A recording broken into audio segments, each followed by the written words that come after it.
thank everyone for joining us here today. This has been a special week as we celebrate our nurses at St. Francis, and we concluded just yesterday our annual observance of National Nurses Week. And today, as part of that celebration, we wanted to take the opportunity to honor and thank all of our colleagues who have courageously treated over 3,000 patients with COVID-19 here at St. Francis since the beginning of the pandemic, way back in March of 2020. The past 2 years have been unlike any that we have seen in the lives of healthcare providers. And to honor those who were treated here and to thank those that sacrificed so much to care for them, we have created a visual reminder of what occurred in this holy place of healing and compassion. Yesterday, right behind me, we planted 3,000 white flags along Woodland Street.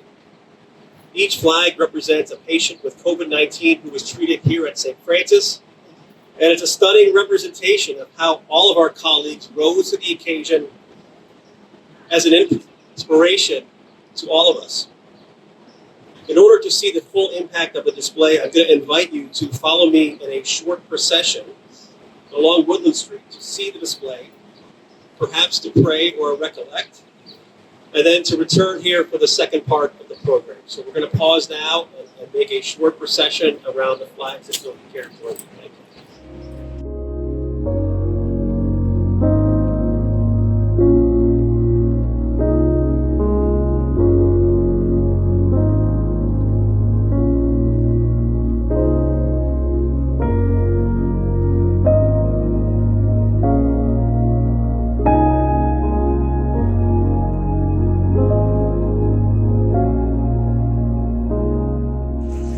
Very early in the pandemic, I was put in touch with a group of people in the Farmington Valley to coordinate the collection of cloth masks they were making. A wonderful group of volunteer sewers, or sewists, had created their own group called Sewing Face Masks Farmington Valley CT.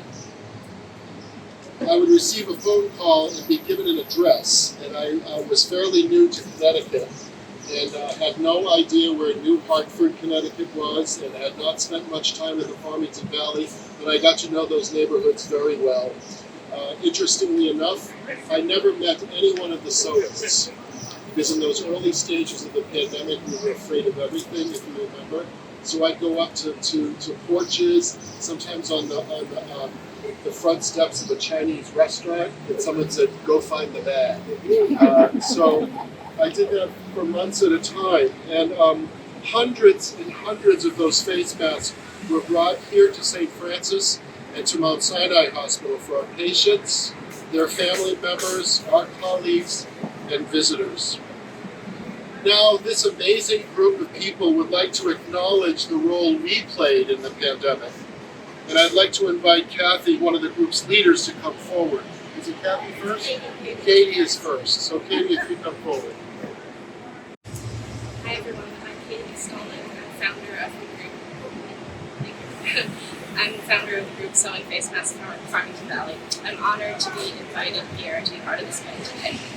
On behalf of our entire volunteer sewing group, I'd like to thank all of the frontline healthcare workers, doctors, nurses, and the many other healthcare professionals for the sacrifices they've made over the past 2 years. We've worked tirelessly to keep our community safe, and we appreciate you. Before we talk about our group's quilt, I'd like to share some background about how we got started. During the early days of the pandemic in March 2020, like the rest of the country, I was glued to the news every day, feeling helpless and worried for my loved ones and my community. PPE was in short supply, and I saw a news story about a group in another state sewing fabric masks for their local hospital. Seeing that story, it was like a light bulb turned on, and I finally felt like I had the opportunity to do something, to make a difference, to take some sort of action. I just bought a sewing machine the prior year. The only thing I'd done so far was hem curtains, but I had some basic sewing skills. I found a pattern online, and I made my very first mask. This one here with unicorn fabric. I put out a call on our town Facebook page to see if there was a need for masks at our local healthcare facilities and if others wanted to sew. The response was enormous, and things quickly took off from there. Created a Facebook group to manage requests and volunteers, and we started organizing. At our peak, we had almost 1,500 dedicated volunteers across the greater Hartford region who were so incredibly generous with their time and resources. They included talented, lifelong sewists, but also people who didn't know how to sew, but were washing, ironing, and cutting fabric, cutting elastic and ties, and doing pickup and delivery runs. For a year, we worked furiously to fulfill all of the requests we were getting. We evolved through several different intake and request processes, expanded to sewing different styles and sizes. We fundraised in the community and partnered with a local quilt shop, Sew Inspired, to be able to source supplies. I had a mini supply depot on my patio, and over time we added 2 additional supply locations. It was a constant churn of requests and supplies coming in, people signing up to sew, masks getting completed and delivered, and starting the process all over again. Keeping up with the administrative side of things was a second full-time job. By the time we sunset the group in mid-2021, when commercial PPE supply caught up with demand, we had produced over 50,000 masks.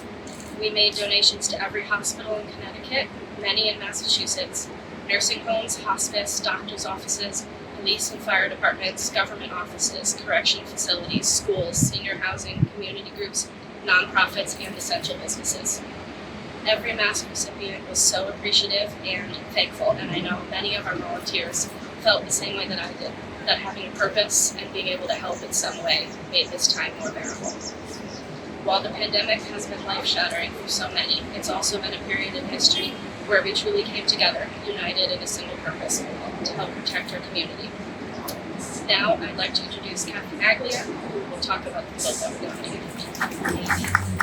Good afternoon to all the heroes out here. We really appreciate everything you did, and we salute you and we thank you. I'd like to tell you about how we made this quilt. So as Katie was saying, when the production part of our mask making came to a close, we decided to get our scraps together and make the quilt. And a woman named Krista Murphy, who wasn't able to come today, gave us all directions, and over 70 people submitted blocks. And to give you an example of how many masks people made, I made 600 myself, and some women in the group made 3,000 masks. It was amazing.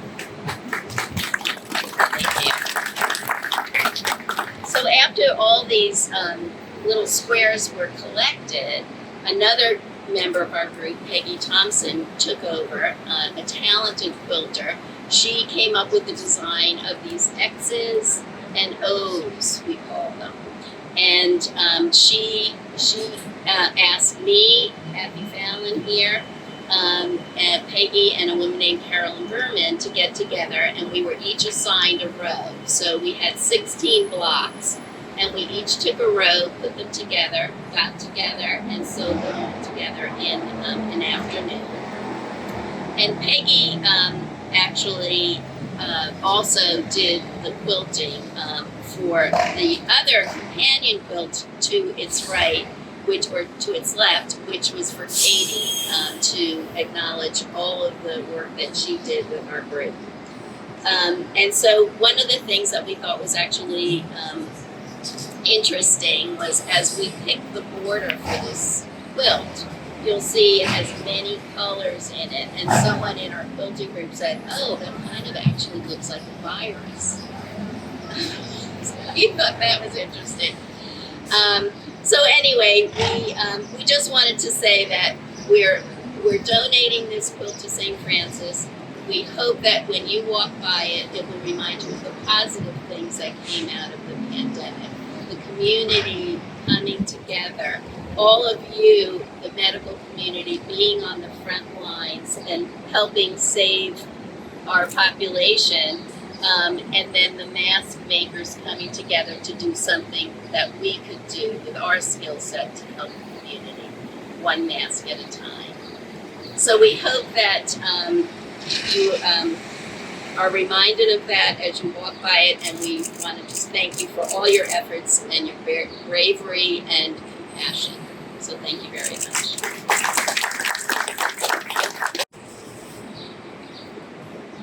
Thank you, Kathy and Katie, for all the hard work you and your members have put into making the masks. which helped keep our community safe during the pandemic. We are incredibly honored and humbled by this very generous gesture of appreciation for all our colleagues here at St. Francis, as well as the Mount Sinai Rehabilitation Hospital. And we look forward to displaying this beautiful quilt as a reminder of your support. I now want to ask Jerry to come up and lead us in a closing prayer. Jerry.